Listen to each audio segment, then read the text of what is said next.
Hey, it's Norm from Test, and I'm joined by Frank Ippolito. Now, Frank, of course, you guys know, is an effects artist down here in LA.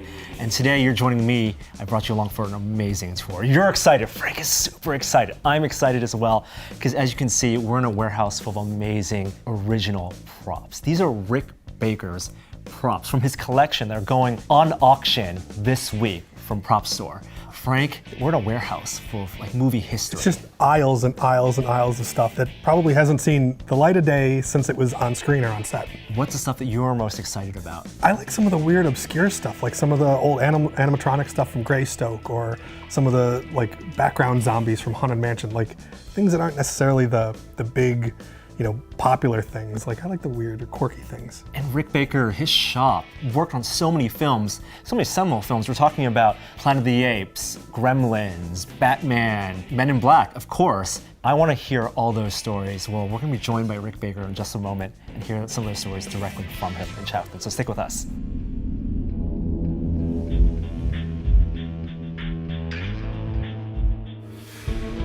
So this is it, guys. This is Rick Baker. Rick, I'm so pleased to meet you. Thank you so much for coming and talking about your collection. Yeah, a lot of stuff here. So much. It's a warehouse full of stuff. Yeah. It's your life's work. I want to hear about it all. Let's start at the very beginning. How much time have you got? Hopefully a lot of time. Hopefully you guys got the time too. Yeah. In the very beginning, when you first started, one of the first movies you worked on was with John Landis. And you worked with a couple projects with him, American Werewolf and also Thriller. But I did Schlock before that. And Schlock with him as well. What was makeup like back then and the process? Well, it actually hasn't changed all that much. I mean, the biggest difference now is that we use more silicone than foam rubber, but back in that day we still used foam rubber. And again, one of the bigger differences is the adhesives. Back when I did Schlock, we only had spirit gum, which is basically tree sap, and it would only hold on for so long. At the end of the day, the pieces were just hanging on, So your techniques kind of stayed the same? The same basic techniques are the same, the molding and casting and all, whether you're casting in foam rubber or in silicone now, and there's some better molding materials, epoxies and stuff. Yeah. But the basic technique hasn't changed all that much. Technology back then, now these appliances that we have here, some of these are decades old, or the originals that you use. Yeah, this one is actually, was from American Werewolf in London. The sculpture was originally, this was Jack Stage 3, which is when he's in the porno theater and he's basically a puppet. But there is an exterior shot where he's outside the theater, and it was Griffin wearing this basic appliance from this mold anyways. And then later, when I did Thriller, which was kind of a quick and dirty, get a bunch of stuff done, we pulled out the old Jack molds and cast up some versions of that for some Thriller zombies. Oh, wow. This was actually one that was made up for Thriller, which is, as you can see, pretty decomposed at the moment. So when you look at something like this and you think back to how you were sculpting and how you were creating these appliances back then, what was your mindset back then? Were you still learning? Well, I'm still learning. I started as a 10-year-old. I mean, that's when I made the decision that I was going to be a makeup artist when I grew up. But I also decided I was never going to grow up, which I haven't. And it's so amazing to me, actually, that I made it and that people even know who the hell I am, and that I actually got to do this thing for a living, because it was just a wild dream. I wasn't born into the film industry, didn't know anybody in the film industry, and the more I started finding out, the more I realized how hard it was going to be, and again, every day basically I pinch myself and say, I've been so lucky, I got to make my hobby my occupation and do well at it. That's so awesome. And your work, your studio is kind of synonymous with these creatures, these memorable creatures from iconic films now. What were the creatures that most interested you when you started? I think the first things were the Universal monsters, the things that Jack Pierce created, Frankenstein's monster, the Wolfman, still my favorite stuff. And also I was really inspired by Lon Chaney Sr. stuff. I mean, I think some of his makeups haven't been topped, and that's where you're talking about a big change. I mean, everything Chaney did was out of the kit. His makeup kit, he, would put stuff on his face on a daily basis and, pull things and stretch things and do all this stuff. But they're phenomenal makeups. The Phantom of the Opera is amazing. London After Midnight, amazing. And I think in a lot of ways the limitations were a benefit. Now you can do so much, and I see it happen all the time. For example, on Face Off, everybody does these really big, elaborate, big masks, basically. They're too thick and too much, and you kind of lose some of the humanity. The performance. Yeah. So some of those performances I love from the creatures you've designed are the monkeys, the apes. You've worked on a lot of those. Let's take a look at those. Okay. Rick, we got some apes here. Yeah. Can you tell me about this piece? Well, this was one of the Greystoke apes. This was a Greystoke ape's hair suit, which each one of these hairs is individually tied into a spandex foundation. Wow. And this was one of the stunt masks. Actually, the foam rubber masks are pretty rotten. I think there's a mechanism of one over there somewhere. But yeah, that was a big job for me. That was the first really big job that I ever did, and it was in London, and I was there for 14 months, and it was tough but fun. What did you want to bring to that when you're designing, an ape suit? Well, the thing that was cool was that, they were fantasy apes in the sense that, most of the research they did was based on Jane Goodall's research with chimps. But in the Tarzan books, they're always called apes. They're not chimps or gorillas. So, I had a little latitude to make them, a little different. But what I liked is making individual characters out of them. Apes are as individual as you and I, And so many films before, everyone looks exactly the same, and I really wanted to make them individual characters. So I spent a lot of time, especially on the principal ape. So there's a picture of me back in the day in England sculpting these 6 or 8 heads all at once. I kind of was working on them simultaneously so I could look at each one and make sure that they were very radically different. So they had a personality that at least you could recognize. You're hoping that the audience can recognize. And it works for the actor as well? Yeah, I think it helps that they don't just look like every other ape, too. And the apes also, they rehearsed for a very long time and were really getting into it. And the fun thing on that movie, too, was we had real chimps that played the babies in the film, and a bunch of other wild animals. And I think Greystoke's the hardest I've ever worked in my life. I was doing 7-day weeks all day and all night, basically, until I dropped. And I actually ended up living in a little trailer outside the soundstage. We had a soundstage that we made at my workshop there. And it was right next to the soundstage where the jungle set was, where we shot. And I lived in this little trailer outside, so I could get a half hour or an hour's more sleep in the night.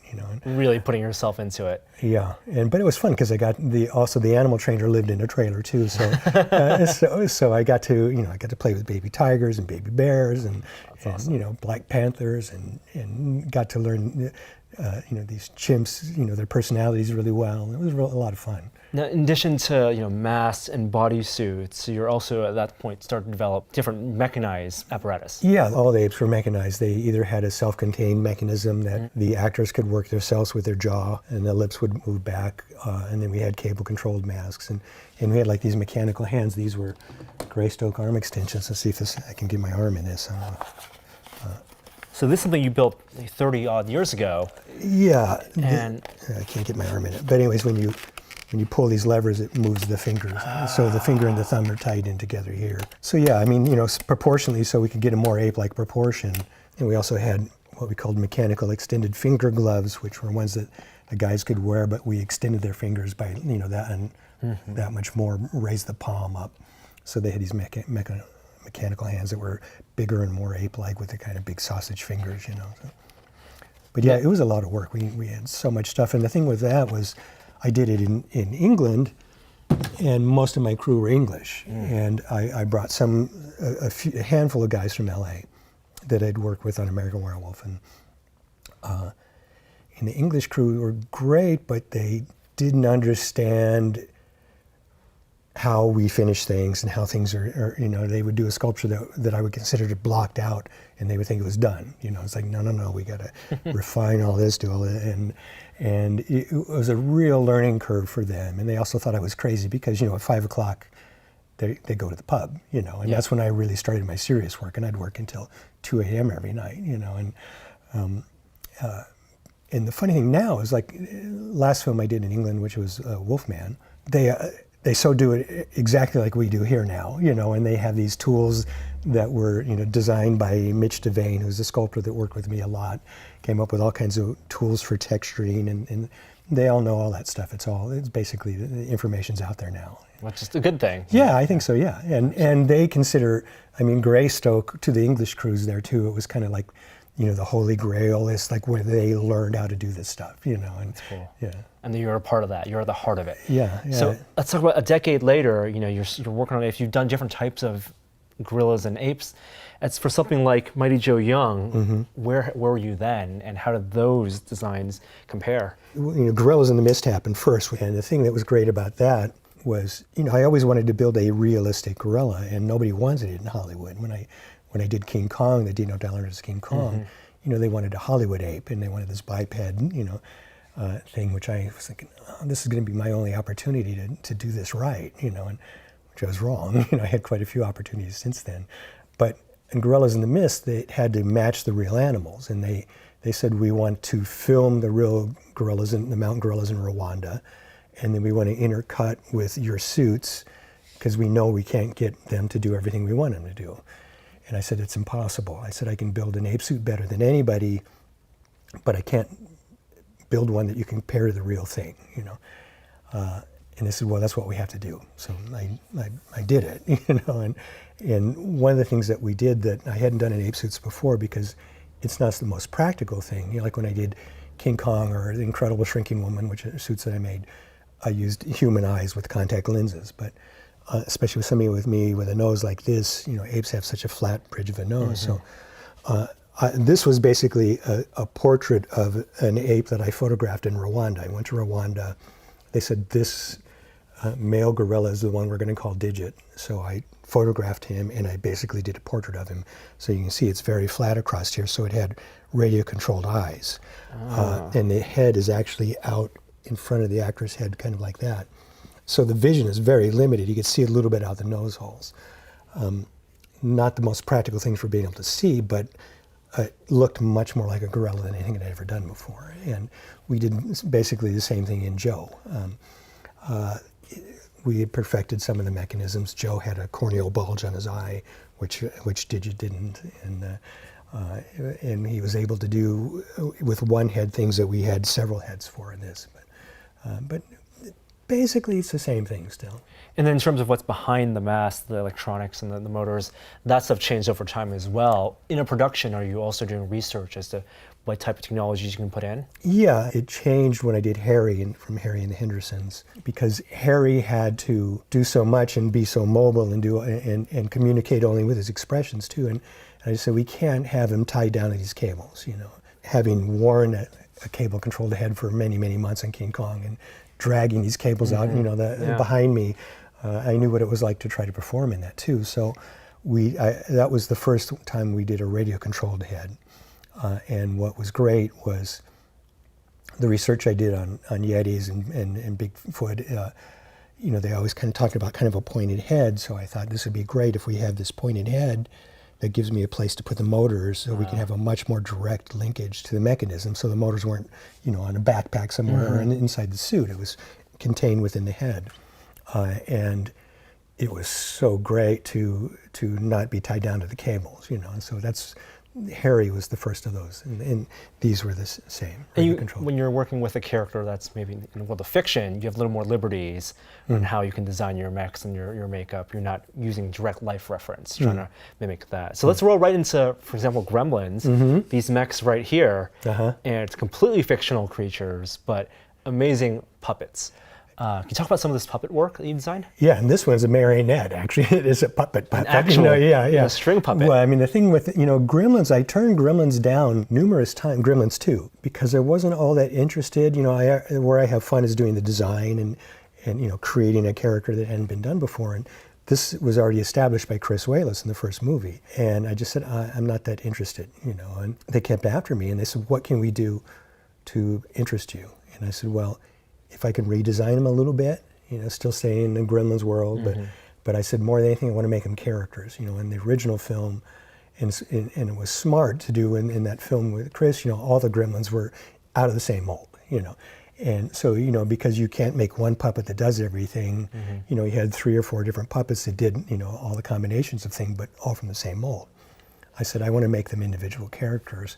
And I was saying, let's base them a lot on Warner Brothers cartoon characters. Yeah. We had Daffy, we called one Daffy. We had a George and Lenny, which you used to have all the time in the Warner Brothers cartoons, of mice and men kind of characters. And so we kind of based the designs on that, but that meant, we would have 6 versions of Daffy and 6 versions of Lenny, 6 versions of George, and so we made so much stuff for that film. It was crazy, and then we also had the genetic mutant ones, like the spider gremlin and the bat gremlin, which again, it was part of me wanting to make more fun stuff, so I said, we came up with that idea to do that stuff, the vegetable gremlin, so we had a lot of fun.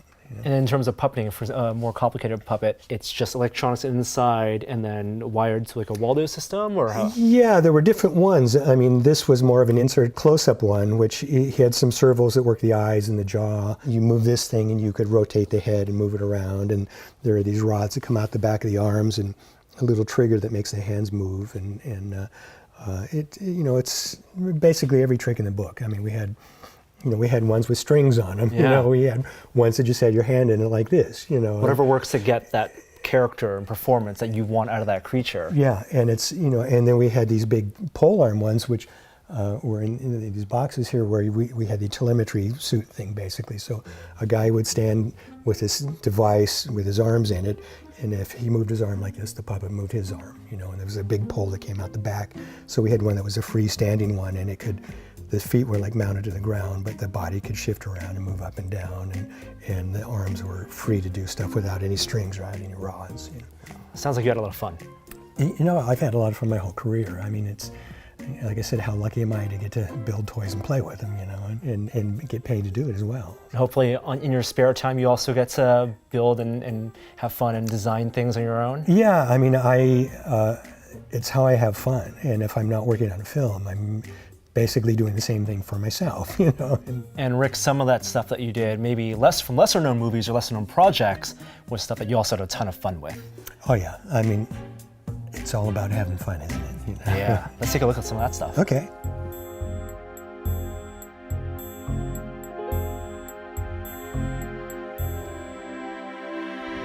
So Rick, I've pulled a couple of things that I think are fascinating out of this vast collection. Just these? There's a whole bunch of fascinating stuff here. I'm only picking a few. So there's an amazing opportunity here to just learn from some of this collection. Things like you were talking before about the woot heads from these. Yeah, this was Greystoke. We had, a self-contained mechanism for hooting. So when the chimps pushed their lips out and hoot, actually what happened is it wasn't closed like this, it would bend back. So by the closing of the jaw, push these cables out to make a hoot phase, so. Just simple mechanics. You don't have to do crazy animatronics or. Yeah, but it took a while to figure this out. Oh, well, yeah, but there's a whole thought process to that. Yeah. And by kind of reverse engineering that thought process, there's really, really cool stuff in here. And then compare that to the digit head with all the servos and machine parts and stuff like that. Yeah, this will show what I was talking about before, where the actor's head is set back inside better, back in here, and we have these artificial eyes, and the skin, again, with the hair individually punched went over that. But the same basic mechanism for the lip was something I developed early on, and what we use with Harry, where there's a loop that goes through the lip like this, which would push out, kind of like that hoot head, but also the cables that moved up and down. So a combination of moving these and this pushing in and out and rotating side to side. More organic kind of feel? Yeah, it was very organic kind of feel, yeah. This hand, was this from? This was a Greystoke. This was the mechanical extended finger glove that I was talking about, where we extended the actor's hands in the palm to give him more of an ape-like proportion. So we had rubber bands that pulled it back into the open position, which has since rotted away. So I'll use gravity here, but see, it works kind of like that. Yeah. So this is when the long arm extensions were too much, and they needed to do something more dexterous. They could do stuff like this. There's a scene where Silverbeard finds a gun and is playing with the gun, and he used these hands to pick it up and do stuff with it. So. Wow. It's just amazing stuff. Yeah, and a lot of it comes from, the fact that I wore the suits as well, but previous to that. So I think anybody who wears a suit that I made benefits from the fact that I've been inside this stuff, and I know what it's like, and try to make it practical and functional and look cool too.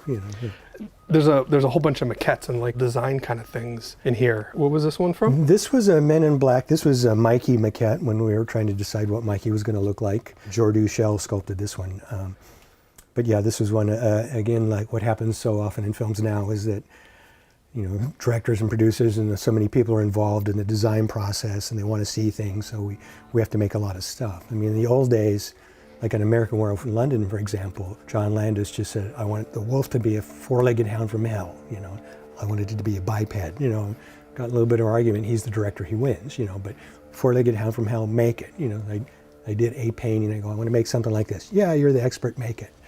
Now it's everybody, you know, let's see 2,000 designs and we'll pick what we like the best, you know, and it's like, let's do one in between this one and that one and this one and that one. And it gets to the point where it like kind of sucks your heart out of it for one, you know, and just the essence of the design. I mean, so many times we'll go back to the very first thing that I did, you know, and that, you know, American Werewolf people, you know, still think that looks pretty good, and that was just like that sculpted wolf head was the only one I did. That was it, you know. And you know, like I said, I did a rough painting of what I wanted it to look like, and then as I was sculpting it, I changed it because Landis gave me that opportunity, and that's, you know. Some of the less like contrived kind of design kind of things are subtle things like this, like just realistic prosthetics. Yeah, this is a Mr. Wong from Norbit, who Eddie played an old Asian man. So this is a silicone gel-filled appliance, which is this nice mushy stuff. But yeah, it's very, you know, this had to look like a real person, so it's a very subtle paint job, lots of little spots of, you know, almost transparent paint flecked on, you know. Yeah, the opportunity to be able to see these things and almost, you know, learn from the painting style and the subtlety and the sculpture.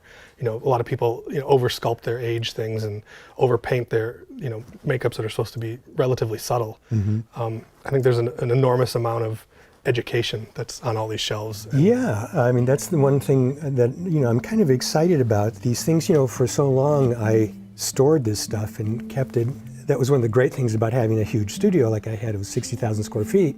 You know, about 30,000 of it was storage, and the problem is you keep a lot of stuff, you know, and you know, some of it is, you know, in a box and I hadn't seen it in many years, you know, and I like the idea that somebody now will get something and it will be their treasure, you know, it'll be a treasured thing, you know, but also they can see how we did it back in the day. You know? One of the other things that I really love are the heads from Devil's Advocate. Can we go check those out? Sure, let's go. So I found some cool little heads. Yeah. These guys are from Devil's Advocate. Yes. And then you later put them into your little haunted house in the shop. Yeah, that's right. They were, these rods popped them up and scared people.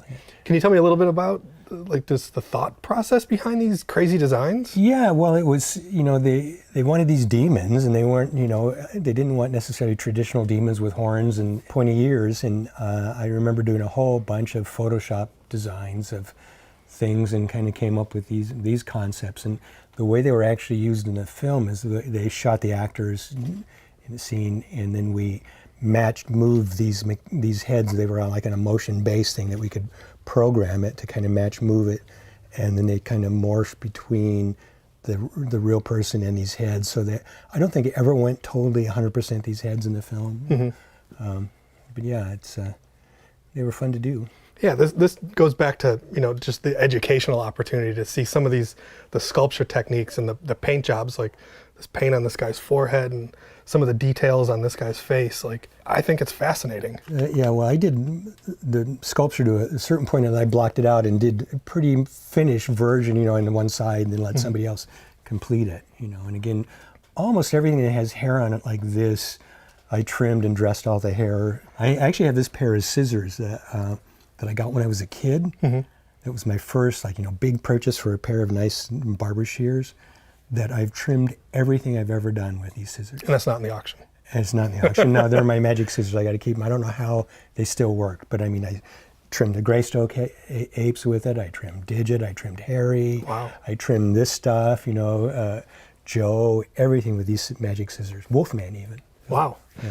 That's cool stuff. A lot of history in this. Yeah. I think Norm found some stuff over there that he wants to ask you about. He's kind of a pain, that guy. How did you get hooked up with him?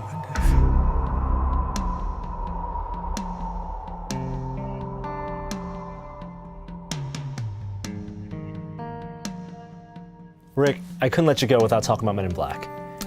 Yeah, that's been a big part of my career. Yeah, because you worked on 3 Men in Black movies. You did so many different types of creatures. And we have in this auction stuff from those films. So tell me the stories about some of these. The worms, for example. The worm guys, yeah. I mean, that's so funny to me that everybody knows these guys as worm guys. Because I was never good at making up names for these things. So it's like, what do you call this guy? He's a worm guy, you know? And, so everything in that movie was something guy, you know. But what happened on that film is we were kind of in design hell. There were so many people involved in the designs and nothing was getting approved and time was wasting. So let's sculpt, let's do a design that's a little skinny thing that we could do a little rod puppet and do some rod removal or something. And we started, this guy was the first thing we made on that film. And what happened is, you know, so many people were involved and wanted to be involved in the design that we just put it on a shelf. I said they had nothing to do with this. They're not going to approve it. We just put it away. We had actually made a mold, put the mold on a shelf. On the first film, we came up with a lot of the ideas for what was in the film because to me, being a geek fanboy, you know, this kind of movie, I kept saying, you know, it's a movie about aliens on Earth and there's hardly any aliens in the movie. And the things that are in the script, I think aren't very cool. And originally, Will's introduction to the fact that aliens went on Earth in the first draft of the script that I read took place in a bar, and the bartender was an alien, and Tommy Lee Jones says, well, you know, Chucky here is an alien, and he says, show him Chucky, and in the script it says Chucky lifts up his neck and light comes out. And it's like, you know, and that's a missed opportunity if you ask me. It's not just a dude blinking with 2 eyelids. Yeah, you know, but yeah, you know, and I just thought, you know, this should be something really cool, you know, so, well, what would you do? And it's like, well, what if he says, you know, Chucky here, the bartender's an alien, and you see the bartender look around and then his face opens up and there's a little green man inside his head working his levers, and with TV monitors in there, and then like pulls a lever and the face slams shut, you know. Like, we love that idea, that's great, you know, so we made it, they cast a guy that was a bartender, we made a head of the bartender, we did all his stuff, and then one day they came over and said, oh, we're not going to do that anymore. And I went, I thought you loved that idea. And they go, we do love it. You know, we love it so much, we're going to put him in Mr. Gentle, and we're going to give him important dialogue in the movie. And well, we don't have a small version of the head, but we'd already sculpted a little alien guy, and his head is like that big, and his mouth is like that big, you know. And I go, and I said, and he's going to have dialogue, you know. So we ended up building a big puppet for so we had the little guy inside the head, and then we had a great big interior of the head that ILM built. That our puppets had in. Wow, so it's a blown up, scaled up version. Right, which then was split into the head. So yeah, this was a big animatronic puppet. We pre-recorded the dialogue. Mark Satrakian, who actually did the dialogue, who's my puppeteer and my head mechanical guy, wrote this program so he could computer control the lip movement, and we pre-did that to the time code on the tape. So you just push the tape and the mouth would do the lip sync perfectly every time, you know, and then the rest was puppeteered live. So. Oh wow! And then going from the first movie to the next 2, you know, you had the opportunity to do more designs, basically. So what was your approach there, and what did you want to bring? Well, the thing that was so hard in the first movie is none of us knew what Man in Black was, and we discovered that on the first movie. And then, you know, on the second one, we knew a little bit more, but we kind of didn't listen to what the first movie was, and there were things in it like the poop dog. There was a guy that's supposed to look like dog poop, you know, and the Balchinian and some crazy concepts that was like, all right, you know. But yeah, it's evolved, you know. Men in Black 3 was an idea that, because, you know, in Men in Black 1, they said, we want to see aliens unlike anything we've seen before. And I go, that's really hard. You know, it was a lot easier on Star Wars. Yeah. But since Star Wars, every space movie had a cantina scene, you know, and you know, every Star Trek TV series had a bunch of aliens, and it's really hard. Guys in makeup and suits. Yeah, and it's really hard to, you know, to do something like nobody had seen before. And I said, why don't we do things like people had seen before, like things that we've seen in movies from the 50s and 60s, as if they were based on something that somebody really saw, you know, but do a better version of them. And they said, no, we don't like that idea. So Men in Black 2 came along, I pitched that same idea again, and said, no, we don't like that idea. And Men in Black 3 had that time travel element. And so I pitched the same idea again, and this time they went for it, which I had a lot of fun doing that. Well, it sounds like having fun is like the thread that goes through your entire career. And this is just a warehouse full of fun. Full of fun, yeah. So many stories here. We could spend days just looking at everything. And most of it's going away to the auction. Yeah. What are you keeping for yourself? Well, I've kept some things, and as I walk through here, I'm going, why didn't I keep this? And I should have kept that, you know. The problem is, you know, it cost me a fortune to keep this stuff over the years, you know. Storage, especially in the building, it wasn't just a storage building, it was in my studio. But I am excited, like I said, that, you know, it'll be a treasure for somebody. Absolutely, and as Frank mentioned, it's going to be a great learning experience for people to get their hands on it, to appreciate it. You know, that it's not just the physical, but it's also your thought process. It's your techniques, it's what you thought about in that moment in time, and that's all going out there. Thank you so much, Rick. Oh, my pleasure. For chatting with us. Thanks for doing this.